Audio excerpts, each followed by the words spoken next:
Welcome to It's All Been Done Radio Hour, a live show performed monthly at Mad Lab in Columbus, Ohio. We'd like to thank Mad Lab and Packrat Comics in Hilliard. It's All Been Done Radio Hour is brought to you by Audible Trial. Audible.com is an audiobook website owned by Amazon, which has over 180,000 audiobooks. So you can go to audibletrial.com/IABD Radio Hour, get a free monthly trial, and pick any one of those 180,000 books to give the service a try. It's pretty neat. This week, I'd like to recommend a book by John Meacham called Destiny and Power, The American Odyssey of George Herbert Walker Bush. If you're frustrated with the current batch of presidential candidates and feel like some of the dignity has been lost as they all fight and battle and scramble over each other, this is a really interesting book because it talks about a different type of politician from a different era. And while I'm a liberal myself, I actually enjoyed this book very much. It's by John Meacham, who's a well-respected writer. He used to be the editor of Newsweek. So go to audibletrial.com/IABD Radio Hour and check it out. Also, go to our website, itsallbeendonradiohour.com, for auditions, ticket information, podcast episodes, ways to support us, merchandise you can buy, and lots of other things. Please like us on Facebook, follow us on Instagram and Twitter, and most importantly, rate and review us on iTunes. It's much appreciated. So here is It's All Been Done Radio Hour, episode 18, which is Daniel Kravitz's chosen one, Children Will Not Listen. Our final segment tonight is Daniel Kravitz's chosen one. Daniel is an unhappy antique store owner who has been tapped as the chosen one to stand up against the ultimate evil and save the world. You're welcome. Together with his mentor Rufus Reginald Rochester. Good day to you all. And Daniel's sole friend and employee, Abby Reynolds. Hi, guys. Daniel will battle the minions of darkness and protect us all.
Tonight's installment, Children Will Not Listen. We joined Rufus and Daniel in their new training center, an abandoned warehouse at the edge of town. Dodge right. Ow! I said dodge right. Your right or my right? This isn't going so well. Then do better. give you better.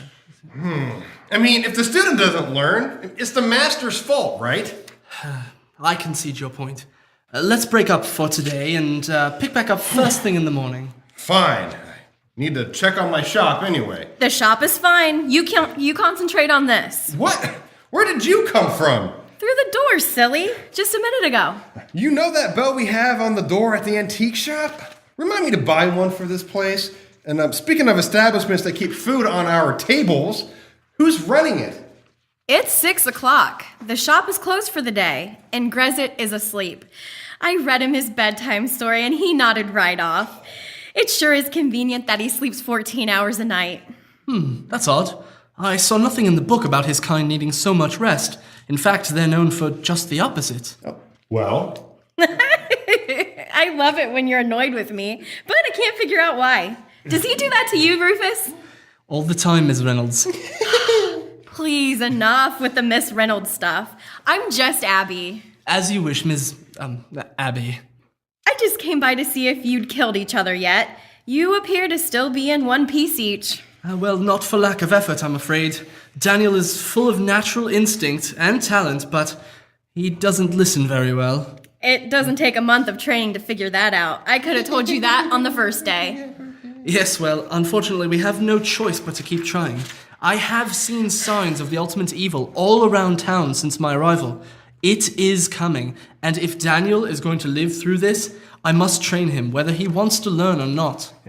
I'm standing right here, you know. Don't talk about me like I'm not here. I apologize, Daniel. No need to get all mopey. I'm not that mad. No, I apologize for failing you. I fear I may not be best suited for your particular case. Perhaps I should write the organization and ask that they send a replacement tutor. No, Rufus, I don't think there's any reason for that. You're trying your best, and Daniel would be this stubborn with anyone. Yeah, it's true. I would.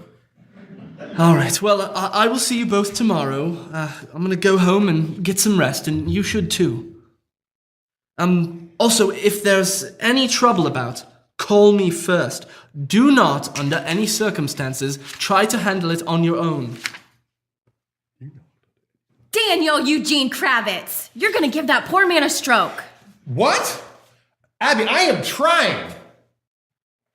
I am. He just talks in that funny accent. I can't understand what he's telling me to do. Oh, Daniel, you need to doctor. Try harder. Why do you even care? I'd prefer you didn't die before your 31st birthday. Aw, thanks. So you want me to at least live another 6 months? Bless you. You know what I mean.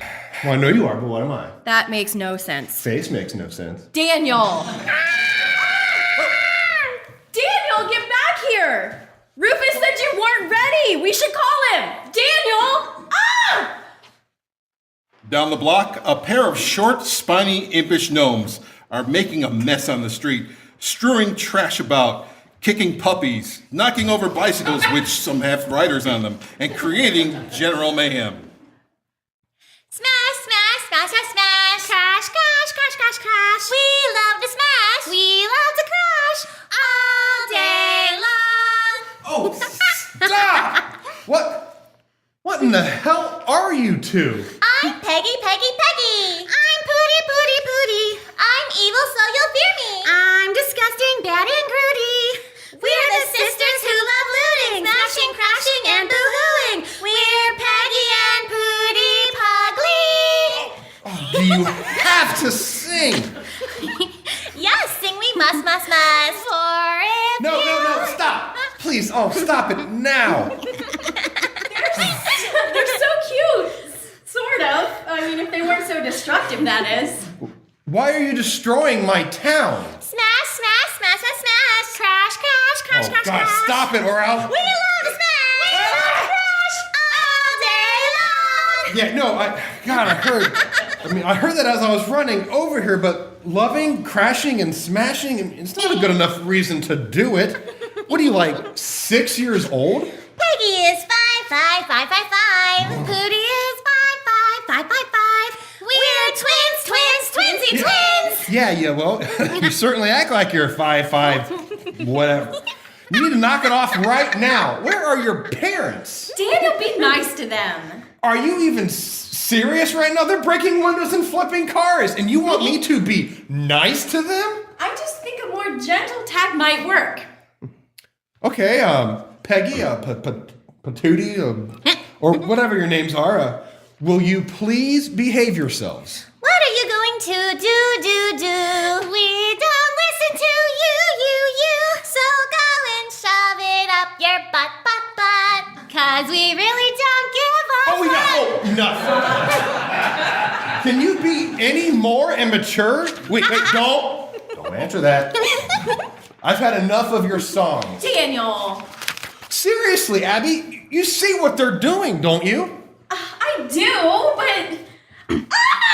The impish figures pick up Abby as if she were as light as a doll and begin tossing her back and forth. Let's go, girly girl. Through the air she'll be hurled. Toss around all over town. Don't put her down, don't touch the ground. She'll be ours, our forever pals. Stand back and watch her twirl. Put Abby down right now. I am tired of your games. We're just getting stuff started. Ew, Peggy farted. I did not, you're a dirt. Kiss my booty, you ma. Stop it. Stop it. The gnomes pick up our hero and begin tossing him back and forth too. Daniel sails through the air and narrowly avoids hitting Abby again and again. Daniel! What are we going to do? I don't know. Do something. You're the hero! You do something! Well, Abby, clearly, I'm not doing the best of a job right now. Put us down, you freaks. Daniel, I don't think it's a good idea to taunt them when they're tossing us. Well, Abby, do you have a better one? Rufus! Well, I kind of can't call anybody right now. I'm getting tossed around. No, he's here! Put them down. Rufus holds a glowing red ruby in front of him, aiming it at the two small troublemakers. They immediately drop their living toys. Oh. You'd better. You're not singing. Why are we not singing? Why aren't you? I can't. Me neither. I don't like this. Me neither. I'm scared. What's happening? I am what's happening to you. You're a very bad man.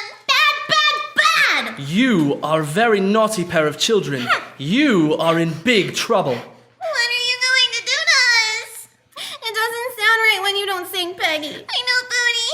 I have called your mother. No! You didn't. He didn't. Did he? I don't know. Did you? I did. And she'll be along any minute now. Ha! Why would you do that? That's the worst thing you can do.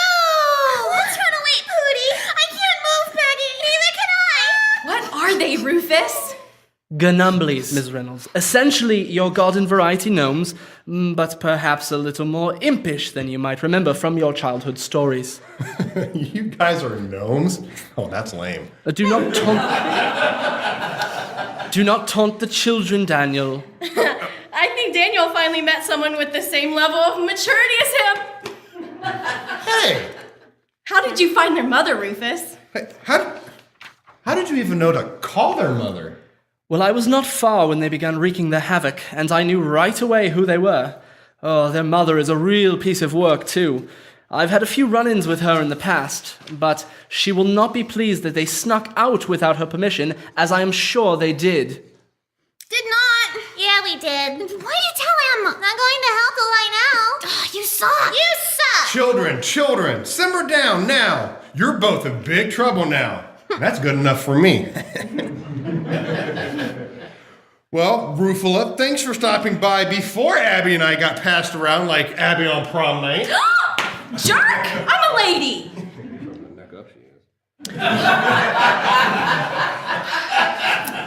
I did not want to interfere because I was giving Daniel an opportunity to do the correct thing and call me, as instructed. However, it appears that he is no better behaved than these miscreants here.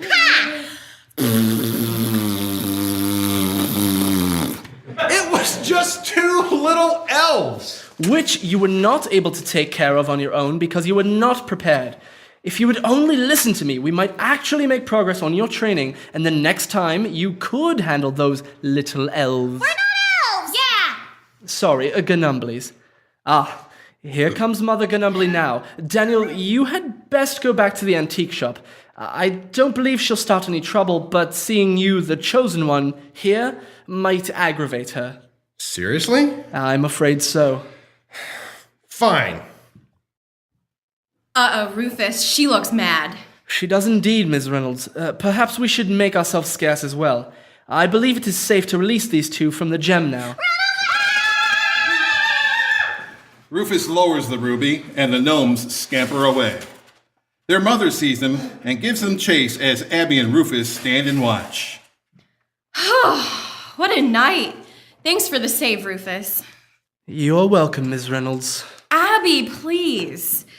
I told him he should call you. Am I in trouble too? I do not yet know. This night almost went terribly wrong, and I think I see why now. How long have you been in love with Daniel? What? I asked how long have you been in love with Daniel? I heard you. I just couldn't believe that you just said it. That's ridiculous. I am not in love with Daniel. I promise! He's a clumsy, stupid, inconsiderate, obstinate child. Why would I ever be in love with somebody like that? We cannot help who we love, Ms. Reynolds. Well, I can help this. I don't love Daniel. The two of you denying your feelings for each other is not good for anyone. You think he has feelings for me? I do not know if he loves you or not, but the unspoken tension between you is providing quite a large distraction for him, and his actions belie concern for you. I believe that this is at least a contributing factor as to why he will not concentrate or listen to me. He's too focused on you and not at the task at hand. What are you saying, Rufus? What do you want me to do? I'm saying that you need to make it clear to him that the two of you are friends only, and that absolutely nothing romantic could ever happen between you. And then maybe he could... Wait, why would I do that? You do love him, Miss Reynolds. That much is clear. The best thing for him is if he never knows that, and you make him believe that a relationship with you is absolutely not an option. Listen here, Rufus. Who are you to tell me who I can and can't love? I apologize if I've offended you. I'm just simply saying that... You know what? I've spent years pining over that doofus for no good reason. I put work on him. And now, just when he's on the cusp of finally being a man who lives up to his potential, you want to take him away from me? Ms. Reynolds, if I... No, I've had quite enough of you, Rufus. You're right. It's time to speak up. I'm gonna march into that antique shop and tell Daniel that I love him. Now, that is the opposite of what I don't care what you want anymore. I've been on your side through this whole thing, and now you're going to turn on me? I am not turning on you. You are. Would you consider at least sleeping on this decision? We can discuss this further in the morning. Please, Abby. It's Miss Reynolds to you.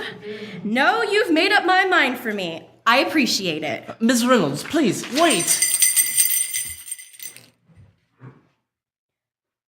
Oh, good. Daniel, you're still here. There's something I need to tell you. Hi. Oh, Abby, listen. There's someone here I want you to meet, okay?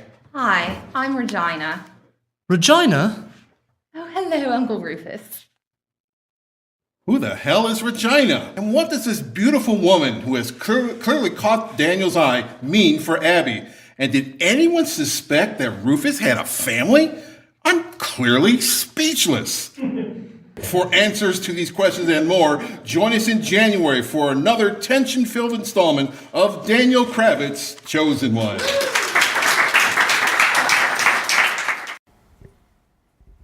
It's All Been Done Radio Hour number 18, Daniel Kravitz' Chosen One number 4, Children Will Not Listen. Stars Nathan Haley as Daniel Kravitz, Wendy Parks as Abby Reynolds, Shane Stefanchik as Rufus Reginald Rochester, Katelyn Hamilton as Peggy, Samantha Stark as Pootie, and is narrated by Chris Allen. Theme song composed and performed by Nathan Haley. Please visit itsallbeendonradiohour.com. In tonight's installment, Regina. Yep. Regina. I want to write Regina.